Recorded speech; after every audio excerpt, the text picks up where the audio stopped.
ஒரு சிம்பிளாக ஒரு கார குழம்புங்க. நீங்கள் நல்லெண்ணெய் இருந்தால் நல்லெண்ணெய் ஊற்றிக்கோங்க. நான் இது கடலெண்ணெய் ஊற்றுறது. இன்னும் கொஞ்சம் கார குழம்பு கொஞ்சம் எண்ணெய் கொஞ்சம் விட்டால் தான் கொஞ்சம் நல்லாயிருக்கும்.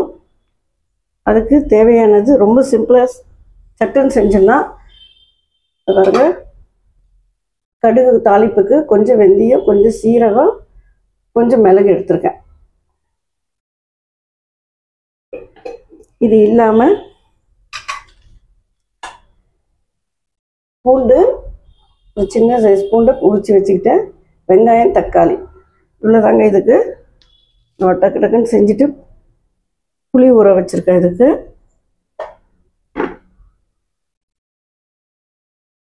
நம்ம புளி எடுத்து விட்டுருக்கேன். எவ்வளோ குழம்பு வேணுமோ அதுக்கேற்ற மாதிரி புளி ஊற வச்சுக்கோங்க. எப்போ போல மிளகாத்தூள், உப்பு, கல் உப்பு போட்டு சேர்த்துக்கலாம்.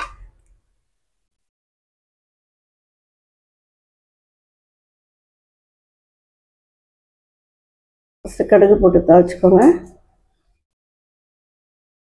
கடுகு போட்டு அடுத்து நீங்கள் மிளகு போட்டுக்கோங்க. இதுக்கப்புறம் வந்து நம்ம கடைசியாக கொஞ்சம் வெல்லமும் இதில் போடலாம் கொஞ்சமாக. இப்போ வந்து வெந்தயமும் அந்த சீரகத்தை ஒன்றா போட்டுட்டு தாளிச்சிக்கலாம்.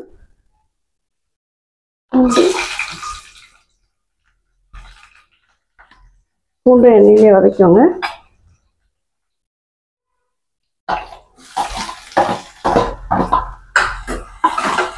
வெங்காயம்,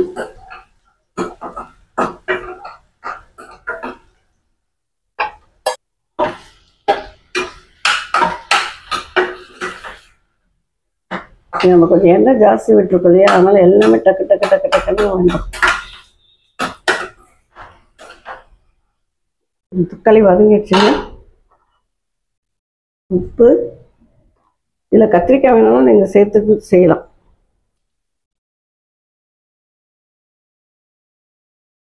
மிளகாத்தூள் வந்து உங்களுக்கு எவ்வளோ குழம்பு வைக்க போகிறீங்களோ அதுக்கேற்ற மாதிரி போட்டுக்கோங்க.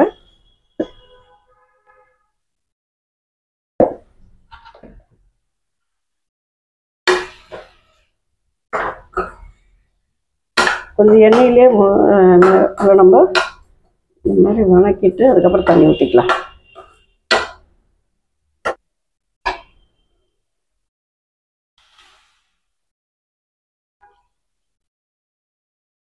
இது கூட நம்ம புளி தண்ணி வேற ஊற்ற போகிறோங்க.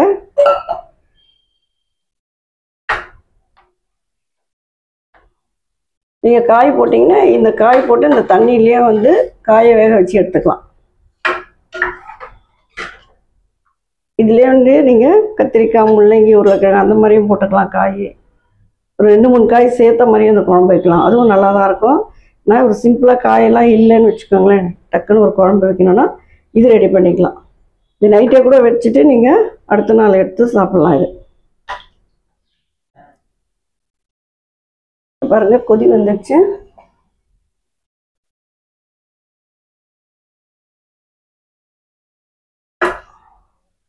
இந்த ஸ்டேஜில் புளி ஊற்றிக்கலாம். ஆல்ரெடி வடிகட்டிட்டேங்க. கொஞ்சம் இன்னொரு தண்ணி ஊற்றி 2 வாட்டி வடிகட்டி எடுத்துக்கிட்டேன்.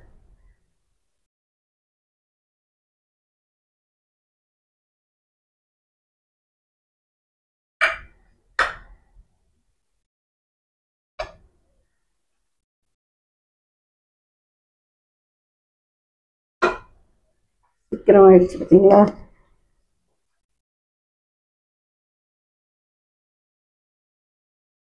இது கூட கருவேப்பிலை இருந்தாலும் நீங்கள் தாளிக்க சொல்ல போட்டுக்கோங்க. கொஞ்சம் மீடியம் ஃப்ளேமில் வச்சு கொதி வந்தோன்னு உங்களுக்கு காமிக்கிறேன்.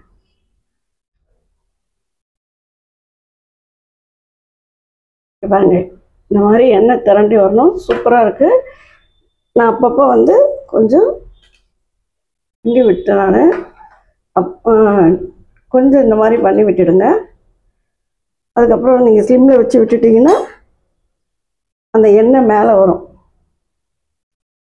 இன்னும் நல்லெண்ணெய் இருந்துன்னு வச்சுக்கோங்களேன், அப்படியே தக தக தக கொஞ்சம் பார்க்க குழம்பு. கடைசியாக கொஞ்சம் வெல்லம் போட்டாலும் அப்படியே அந்த ஷைனிங்காக இருக்கும் குழம்பு பார்க்கவே உங்களுக்கு. நான் இன்றைக்கி 1 ஸ்பூன் வெல்லம் சேர்த்துக்கிறேன். உங்களுக்கு கட்டியாக இருந்தாலும் சின்ன கட்டியாக இருந்தாலும் போட்டுக்கோங்க.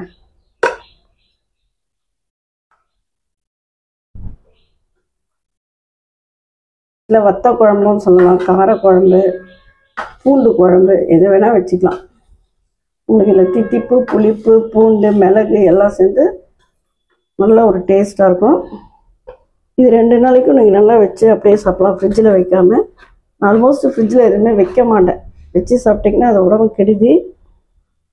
முடிஞ்ச வரைக்கும் சமைச்சதை அப்படியே சாப்பிட்றதுக்கு பாருங்கள். நல்லா கொதி வந்துடுச்சுங்க. இந்த ஸ்டேஜில் இருக்க சொல்ல இறக்கிடலாம். குழம்பு திக்காக இருக்குது பாருங்கள்.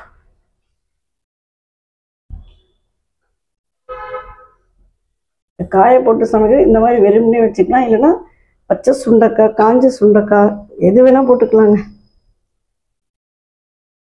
செமையாக இருக்குதுங்க.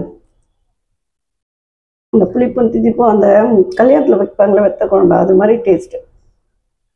ஆனால் கூட இன்னும் கொஞ்சம் அவங்க ஏதோ கடைசியாக எல்லாம் இதுவும் பவுட்ரு பண்ணி போடுவாங்க.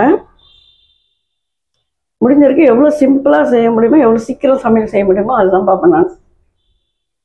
ஓகே, நான் பவுலில் மாற்றிக்கிறேன். இந்த ஸ்டேஜில் கேஸ் நிறுத்திடலாங்க. வாங்க, மொத்தம் நான் வச்ச குழம்பு இவ்வளோ இந்த கிண்ணம் ஃபுல்லாக வந்திருக்கு. இது ஒரு 5 பேர் நல்லாவே தாராளமாக சாப்பிட்லாம். ஏன்னா திக்காக இருக்கும். கொஞ்சம் ரைஸ்க்கே நிறைய ஒரு இது. நீங்களும் இந்த குழம்பு செஞ்சு பார்த்துட்டு எப்படி இருக்குன்றதை லைக் பண்ணுங்கள், ஷேர் பண்ணுங்கள், கமெண்ட் பண்ணுங்கள். சப்ஸ்கிரைப் பண்ணாதவங்க பண்ணிவிடுங்க. இதோட அடுத்த வீடியோவில் சந்திக்கலாம். நன்றி, வணக்கம்.